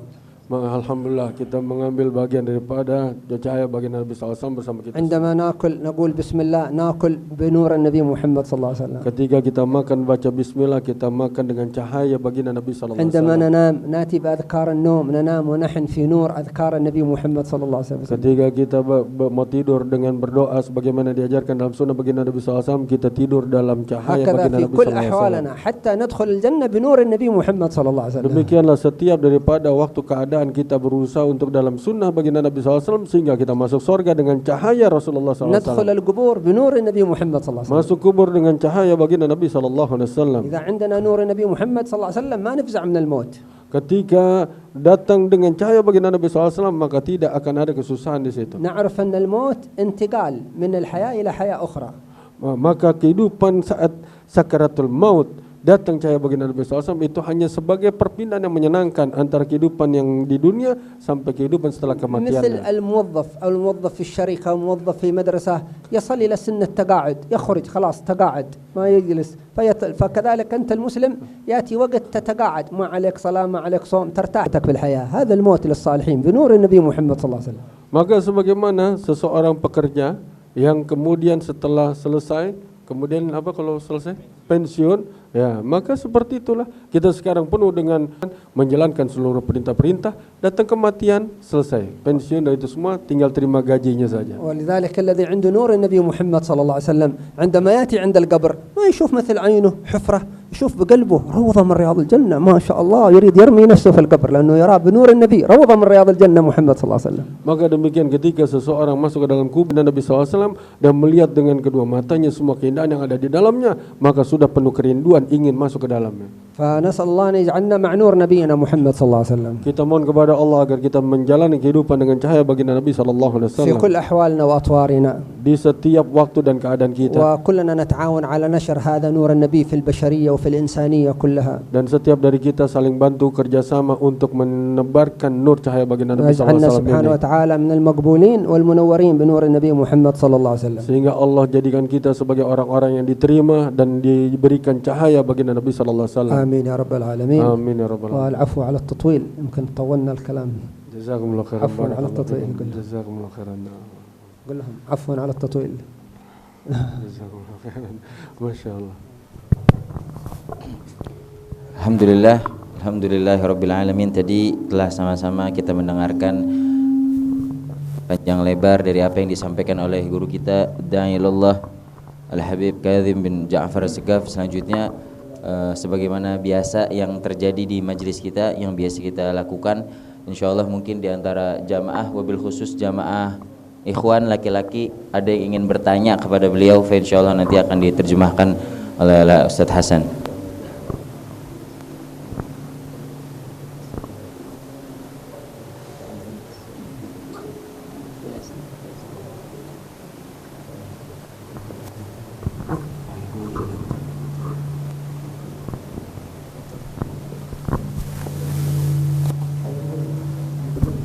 Silakan, mungkin kalau ada pertanyaan. Masyaallah.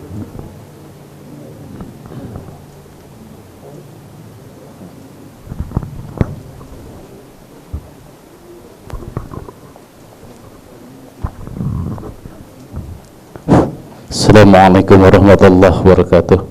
Alhamdulillah wa syukurlah wa ni'matillah wa la haula wa la quwwata illa billah. Yang kami hormati seluruh jajaran para habib beserta para ustadz, para guru, saya atas nama Danu izin bertanya, kalaulah tadi yang disampaikan oleh Habib bahwasanya Allah tahu yang akan diciptakan, sedang diciptakan, tujuan Allah menciptakan seluruh manusia dan bumi ini, kalaulah Allah tahu kedepannya seperti apa, terus tujuan Allah itu intinya seperti apa. Soalnya kasarnya gini, ketika manusia melakukan kelalaian, kejahatan di muka bumi ini, Allah tahu itu bakal terjadi. Bahkan ada sebagian manusia ada yang mencaci maki Allah Subhanahu wa taala. Kalaulah Allah tahu kedepannya seperti itu, tujuan Allah menciptakan manusia itu intinya seperti apa. Terima kasih. Assalamualaikum warahmatullahi wabarakatuh.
نعم ولكن هل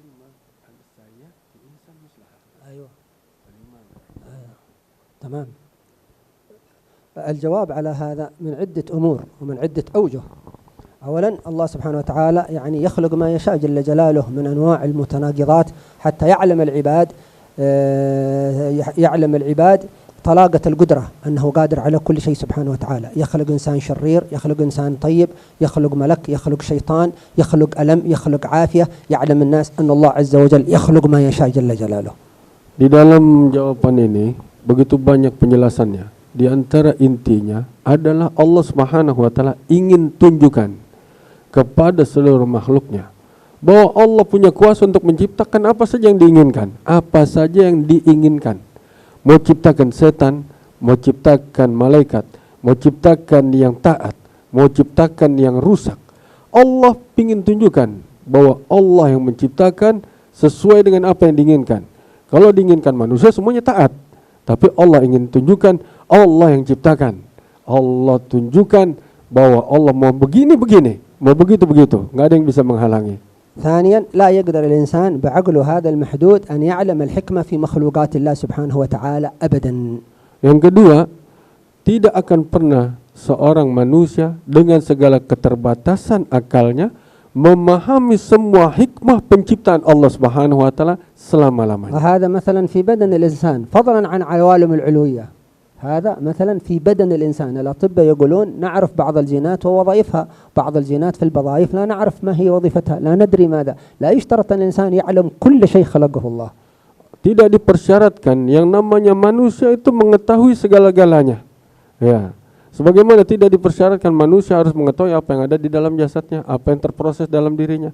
Tidak dipersyaratkan itu. نعلم أن الله سبحانه وتعالى خلق ملايين المجرات والشموس والأقمار. ليس شمس واحدة ولا قمر واحدة، ملايين الشموس والأقمار والكواكب، لكن لا نعلم لماذا خلق الله كل هذا الكون. Allah Subhanahu wa taala ciptakan begitu banyak galaksi, bintang-bintang dan juga lapisan langit. Kita tidak diperintahkan dengan keterbatasan kita untuk memahami apa hikmah Allah ciptakan itu. Kenapa Allah ciptakan galaksi ini? Kenapa Allah ciptakan Andromeda ini? Tidak. Ya, kita cuma diperintahkan untuk melihat kebesarannya. يفنى عمر الإنسان ولا يعلم الحكمة لماذا خلق الله هذا ولماذا خلق هذا. يفنى عمره كله.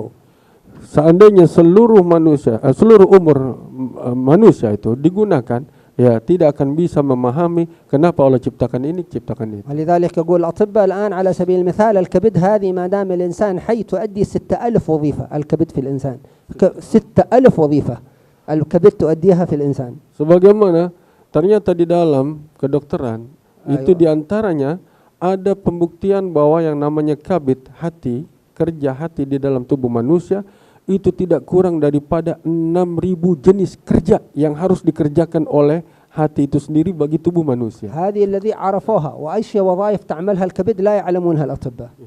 Maka inilah yang Allah ingin tunjukkan, ya, bahwa kerja hati aja kita tidak bisa faham. فليس الإنسان مكلف أن يعرف لماذا خلق الله كذا. ليس واجب عليك ولا لازم أن تعرف لماذا خلق الله كذا، لماذا خلق عليك. الواجب على الإنسان أن ينفذ ما أمره الله. افعل كذا اترك كذا، قم بالذكر قم بالذكر، اترك الزنا اترك الزنا، اترك الخمر. هذا الذي مأمور أنت به، تقوم بالذي أمرك الله به وليس بشيء لم يأمرك الله به ولم يكلفك به. Maka manusia tidak dibebankan untuk mengetahui apa maksud penciptaan Allah Subhanahu wa taala dengan hikmahnya. Yang wajib bagi manusia adalah kerjakan apa yang Allah perintahkan padanya. Kamu kerjakan ini, jangan kerjakan itu. Kamu kerjakan zikir, kamu kerjakan ibadah, tinggalkan zina, tinggalkan khamar. Inilah maksud penciptaan kita, jalankan perintahnya. ولذلك الله سبحانه وتعالى يعاقب الكفار ليس لأنه كتب أنهم كفار، يعاقب الكفار لأنهم خالفوا الأوامر. الكتابة هذه ليس لهم اختيار فيها، الله علم وكتب، لكن يعاقبهم الله لأنهم خالفوا أوامر الله التي باختيارهم. يقولهم لا تشربوا الخمر يشربون الخمر، يقولهم لا تقتلون الناس يقتلون الناس، فيعاقبهم الله بسبب أعمالهم التي خالفوا أوامر الله عز وجل بها، ليس بسبب الكتابة التي كتبها عليهم. Maka demikian juga kita tidak dibebankan untuk memikirkan bahwa Allah telah menentukan ini, seseorang yang diazab di neraka karena dia mengerjakan perkara yang diharamkan, minum khamar atau perzinahan. Yang kita diperintahkan adalah ketika orang ini masuk neraka karena dia minum khamar, dia melakukan zina atau melakukan pelanggaran dari perintah Allah. Walidhalika- Ini yang harus kita fahami, ini menjadi sebab dia masuk neraka. Adapun ketentuan Allah yang telah ditentukan sebelumnya, kita tidak dibebankan untuk memikirkannya. ولذلك لو كان المولى سبحانه وتعالى أمر الكفار بالخمر والزنا والربا والقتل ثم عاقبهم على هذا ممكن يتكلمون كيف يا رب أمرتنا بهذا وتعاقبنا عليه، لكن الله لم يأمرهم بهذا، الله عز وجل أمرهم بالإيمان فيعاقبهم على كفرهم وقتلهم الأنفس البريئة والظلم الذي يعملونه. Maka demikian juga orang-orang kafir yang mengerjakan kesalahan-kesalahan, pelanggaran-pelanggaran dari perintah Allah Subhanahu wa taala.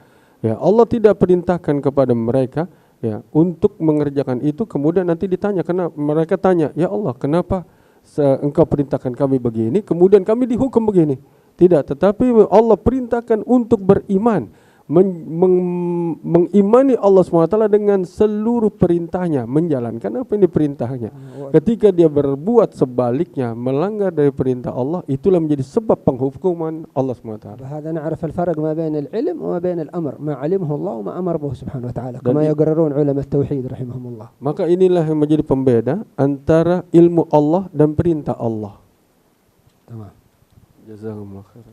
وقال الإمام الغزالي في الإحياء أن هذا يعني سر القضاء والقدر لا ينكشف إلا في الآخرة، في الآخرة الله يكشف لماذا هذا كافر، لماذا هذا مسلم، لماذا هذا شقي، لماذا هذا سعيد. أما في الدنيا لا ينكشف، لأن المأمور في الدنيا الأوامر، افعل اترك، ليس لتعرف، ما في الدنيا أنت خلقت لتعبد ربك عز وجل. Maka demikianlah yang dijelaskan oleh Al-Imam Al-Ghazali rahimahullah ta'ala, bahwa nanti di akhirat nanti Allah baru buka. Adapun di dunia adalah perintah Allah begini, perintah Allah begini, perintah Allah begini, perintah Allah begini. Nanti pada hakikat keseluruhannya itu akan dibuka nanti di akhirat. وهذا الذي يسمونه العلماء سر القضاء والقدر. سر القضاء والقدر. Inilah yang dinamakan oleh ulama rahasia dari qada dan qadar. سألوا سيدنا علي عن القضاء والقدر فقال ذاك بحر لا تدخله، ذاك طريق وعر لا تسلكه، عليك بالأعمال الصالحة لأنه سر القضاء والقدر. Maka ketika Sayyidina Ali ditanya tentang rahasia qada dan qadar, maka beliau jawab, ini adalah lautan yang kamu tidak boleh masuki, dan ini adalah jalan yang tidak perlu kamu tempuh. Ya, kamu jalankan saja apa yang diperintahkan, itu yang menjadi keselamatan.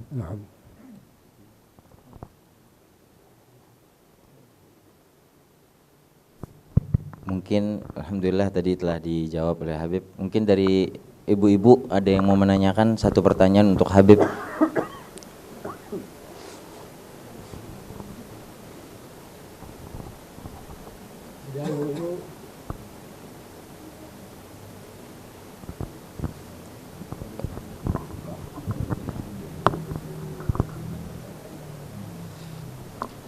Ini dari akhwat atau ibu-ibu ada yang mau bertanya kepada Habib, insyaallah.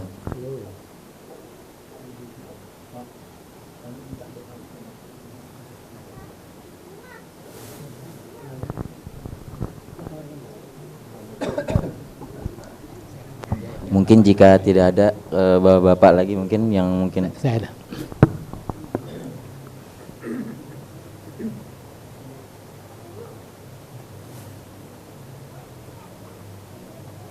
Assalamualaikum warahmatullahi wabarakatuh. Baru saja saya menerima gambar WA dari Gaza, dari Dr. Enri Nadia, yang mana beliau memberi informasi bahwa saat ini masih ada pengeboman di sana. Seperti orang minum obat aja katanya, setiap saat ada saja bom. Oleh karena itu beliau menitip salam kepada saya untuk sampaikan pada Habib untuk mendoakan agar keselamatan, perlindungan Allah SWT, dan salam dari beliau, dari Dr. Endrina untuk Habib dan untuk seluruh jamaah. Mohon mendoakan beliau di sana dan timnya. Mudah-mudahan selalu sehat walafiat dan selalu dalam lindungan Allah SWT. Jadi ini bukan pertanyaan, cuman salam dari Gaza dan mohon doa. Mungkin sekaligus menutup karena dari ibu-ibu tidak ada yang bertanya. Terima kasih.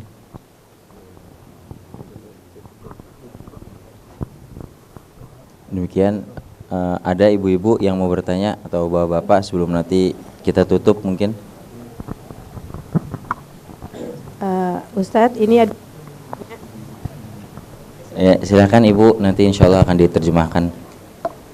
Bismillahirrahmanirrahim. Assalamualaikum warahmatullahi wabarakatuh. Waalaikumsalam warahmatullahi wabarakatuh. Pertanyaan dari saya mewakilkan juga untuk teman-teman untuk meminta amalan. Mohon maaf Ibu, suaranya tidak jelas, Oh, iya. kurang kencang.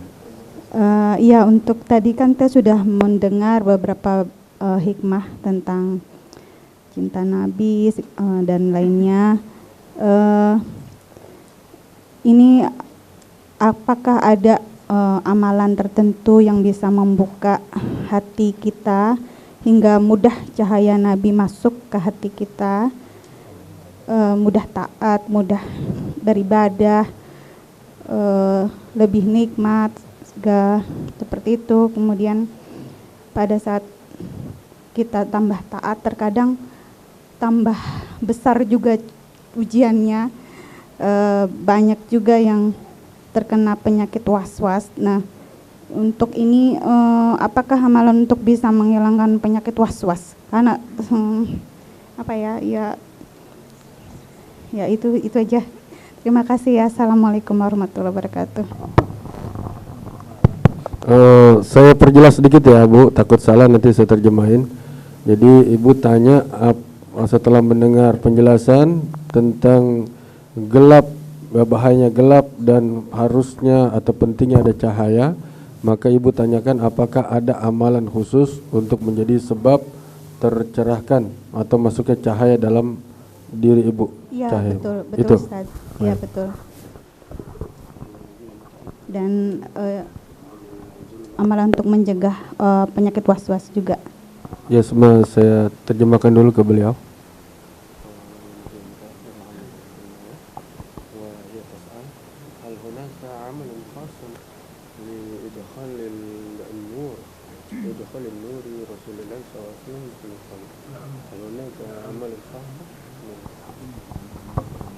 نعم، هناك أعمال خاصة لإدخال نور النبي محمد صلى الله عليه وآله وصحبه وسلم في القلب، ومنها أن يجلس المسلم أو المسلمة لمفرده في غرفته فيصلي على النبي محمد صلى الله عليه وسلم أو يذكر اسم النبي محمد صلى الله عليه وآله وصحبه وسلم مع استحضار القبة الخضراء أو استحضار الشباك المنور أو استحضار يعني نور النبي صلى الله عليه وسلم وروح النبي صلى الله عليه وسلم، فيجلس في غرفة لوحده ويستقبل القبلة محمد يصلي على النبي محمد صلى الله عليه وسلم. فهذه الطريقة يعني مع الخلوة، لأنه الانشغال بالناس يشتت الباطن، فلما يكون إنسان لوحده يركز، فبالصلاة على النبي بهذه الطريقة والشوق تدخل نور النبي محمد صلى الله عليه وسلم إلى الباطن. Amalan yang insya Allah cepat untuk memasukkan nur bagi Nabi Sallallahu Alaihi Wasallam, beliau sampaikan adalah mengambil waktu secara khusus, tempat secara khusus di dalam sebuah ruangan dan dengan dalam keadaan suci, kemudian menghadap kiblat, bersalawat, menyebut sebanyak-banyaknya salawat kepada baginda Nabi Sallallahu Alaihi Wasallam dengan istihdar, yaitu menghadirkan baginda Nabi Sallallahu Alaihi Wasallam di dalam hati, yaitu tarkis, betul-betul konsentrasi, betul-betul memusatkan pikiran dan hati. Dan inilah yang amalan yang cepat memasukkan nur baginda Nabi Sallallahu Alaihi Wasallam ke dalam hati kita.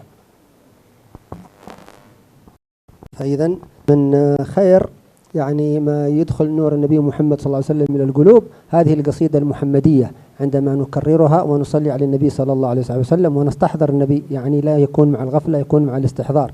محمد أشرف الأعراب والعجم، محمد خير من يمشي على قدمي، محمد باسط معروف باذله، محمد صاحب الإحسان والكرم. قصيدة محمدية معروفة فيها تكرار اسم النبي والشريف ذاته محمد صلى الله عليه وسلم.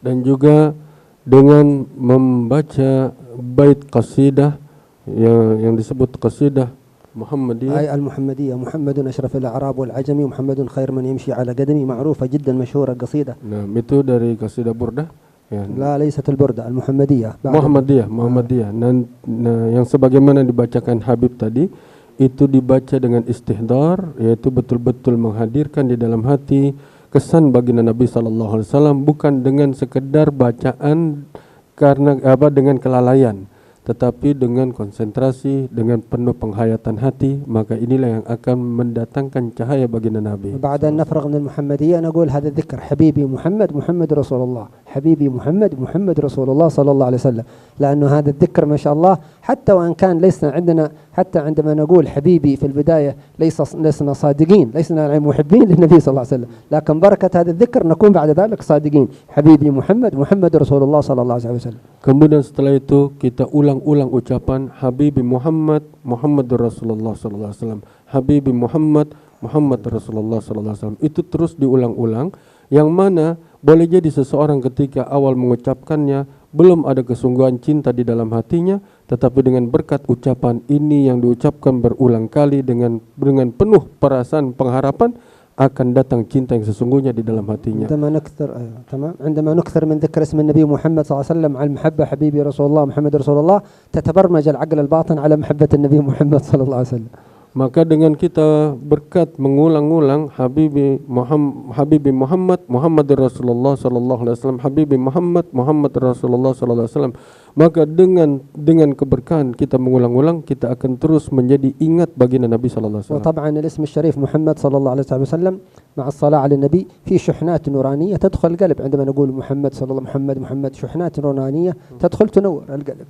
Maka dengan terus mengulang kata Muhammad, itu pun akan memasukkan kesan yang dalam terhadap jati diri baginda Nabi SAW dan juga kecintaan maupun nurnya ke dalam hati kita. ربنا يوفقنا وإياكم إن شاء الله لإدخال نور النبي محمد صلى الله عليه وسلم. Semoga Allah karuniakan kepada kita semua hidayah taufik dan juga cahaya baginda Nabi SAW dalam hati kita semua.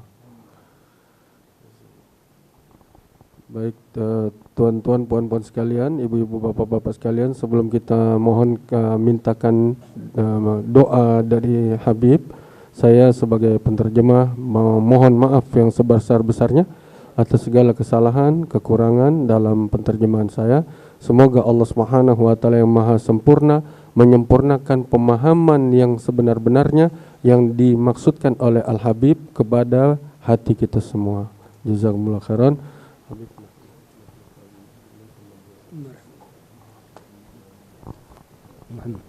الفاتحة أن الله يجعلنا من المتحابين فيه.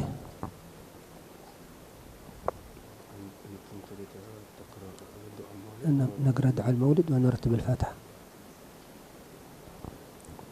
اللهم صل وسلم وبارك عليه وعلى آله. اللهم صل وسلم أشرف الصلاة والتسليم على سيدنا ونبينا محمد الرؤوف الرحيم. ولما نظم الفكر من درار الأوصاف المحمدية عقودا توجهت إلى الله متوسلا بسيدي وحبيبي محمد صلى الله عليه وسلم أن يجعل سعي فيه مشكورا وفعلي فيه محمودا، وأن يكتب عملي في الأعمال مقبولة وتوجهي من التوجهات الخالصة والصلات الموصولة. اللهم يا من إليه تتوجه الآمال فتعود ظافرة، وعلى باب عزة تحط الرحال فتغشاها منه الفيوضات الغامرة. نتوجه إليك بأشرف الوسائل لديك سيد المرسلين عبدك الصادق الأمين سيدنا محمد الذي عمت رسالته العالمين، أن تصلي وتسلم على تلك الذات الكاملة مستودع أمانتك وحفيظ سرك وحامل راية دعوتك الشاملة، الأب الأكبر المحبوب لك والمخصص بالشرف الأفخر في كل موطن من مواطن القرب ومظهر، قاسم إمدادك في عبادك وساقي كؤوس إرشادك لأهل ودادك، سيد الكونين وأشرف الثقلين العبد المحبوب الخالص المخصوص منك بأجل الخصائص. اللهم صل وسلم عليه وعلى آله وأصحابه لحضرة اقترابه من أحبابه.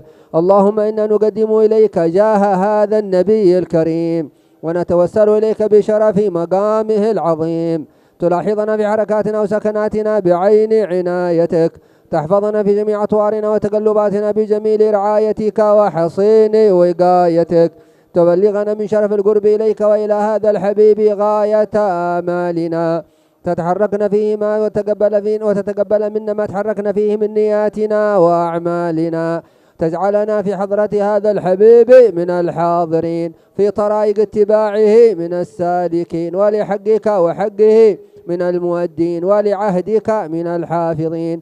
اللهم إن لنا أطماعا في رحمتك الخاصة فلا تحرمنا، وظنونا جميلة هي وسيلتنا إليك فلا تخيبنا، آمنا بك وبرسولك وما جاء به من الدين، وتوجهنا به إليك مستشفعين أن تقابل المذنب منا بالغفران، والمسيء بالإحسان، والسائل بما سأل، والمؤمل بما، وأن تجعلنا ممن نصر هذا الحبيب ووازره ووالاه وظاهره، وعم بركته وشريف وجهته أولادنا ووالدينا وأهل قطرنا ووادين وجميع المسلمين والمسلمات والمؤمنين في جميع الجهات، وأدم راية الدين القويم في جميع الأقطار منشورة، ومعالم الإسلام والإيمان بأهلها معمورة معنا، واكشف اللهم غربة المكروبين، واقضي دين المدينين، واغفر للمذنبين، وتقبل توبة التائبين، وانشر رحمتك على عبادك المؤمنين أجمعين، واكفي شر المعتدين والظالمين، وابسط العدل بولاة الحق في جميع النواحي والأقطار، وأيدهم بتأييد من عندك ونصر على المعاندين من المنافقين والكفار، واجعلنا يا ربي في الحصن الحصين من جميع البلايا، في الحرز المكين من الذنوب، وأدمنا في العمل بطاعتك والصدق في خدمتك قائمين، وإذا توفيتنا فتوفنا مسلمين مؤمنين، واختم لنا منك بخير أجمعين، وصلي وسلم على هذا الحبيب المحبوب الأجسام الأرواح والقلوب، وعلى آله وصحبه ومن إليه منسوب، وآخر دعوانا الحمد لله رب العالمين. تقبل اللهم هذه الدعوات، وعجل لنا بالإجابات، واشرق أنوارها علينا ووالدينا وذرارينا وقراباتنا وحبابنا والمسلمين والمسلمات والمؤمنين والمؤمنات في جميع الجهات، احفظنا فيما أمرتنا، احفظ علينا ما أعطيتنا من النعم، واحفظنا عما نهيتنا، احفظ علينا ما أعطينا من نعم، وجدد لنا النعم وتمم لنا النعم، وفرحنا بمحض الفضل والجود والكرم في كل حال باطن وظاهر، يا رب يا الله يا رحمن يا حي يا قيوم ذي الجلال. بلغنا الآمال فوق الآمال وأعظم من الآمال، وما طلبناه وحققنا من الدعوات وما تمنناه من الأينات، بلغنا ذلك وفوق ذلك في عوافي ومسرات وطاعات وحسن خدمة لدين الله، وهدايات البشرية وهدايات الأمة المحمدية وسعادات الأمة النبي محمد صلى الله عليه وسلم، وحفظ لهذه البلاد من جميع الأسوأ والعدوى والشرور والفتن ما ظهر منها وما بطن، واعلي درجات السابقين والمقربين في هذه البلدة، وصب على أرواحهم شعبي بالرحمة إلى يوم الدين، واحفظ جميع الأولياء، زد في درجاتهم وأنوارهم وقربهم منك يا رب العالمين. بلغنا آمالنا فوق آمالنا، واحفظ إن شاء الله الدكتورة نادية، احفظها في بلاد غزة وفي الأرض المباركة المقدسة هناك، أرض فلسطين وكنابد، واحفظها ونورها وانصرها وأيدها يا رب يا الله، بلغ لها درجات القبول والنصر والتأييد، وافتح بها ولها الخيرات، وردها إلى بلدها سالمة غانمة منورة محفوظة مسعودة، بلغ الآمال في جميع الأحوال، فرج على المسلمين في أكناف بيت المقدس، واخذ الأعداء إسلامك وعلى دين نبيك محمد حيثما كانوا وأينما كانوا، وهزمهم وزلزلهم واجعل كيدهم في نحورهم، ولا تبلغهم المراد في المسلمين لا في بعض المسلمين لا من قريب، ومن عجل بالفرج، واحفظ الوادي والنادي شيخنا الحبيب في حطوة الحال، واحفظ الوادي والنادي من جميع الأسوأ والكروب والبليات والآفات، وعلى من وهو الصالحون أن ينونه جامعنا ولكم من الخيرات والعوافي والمسرات، وأمنوها الصالحون أن ينونه، ما طلبناه من الدعوات وما أمناه من الحاجات والأمنيات يقضيها ربنا يتممها على صالح الوجوه، على كل نية صالحا وعباد الله الصالحون. بجاه الرسول بعهد الرسول محمد صلى الله عليه وسلم، بسر الفاتحة. أعوذ بالله من الشيطان الرجيم، بسم الله الرحمن الرحيم، الحمد لله رب العالمين، الرحمن الرحيم، مالك يوم الدين، إياك نعبد وإياك نستعين، اهدنا الصراط المستقيم، صراط الذين أنعمت عليهم غير المغضوب عليهم ولا الضالين، آمين. ما شاء الله قبول إن شاء الله، بارك الله فيكم. الحمد لله.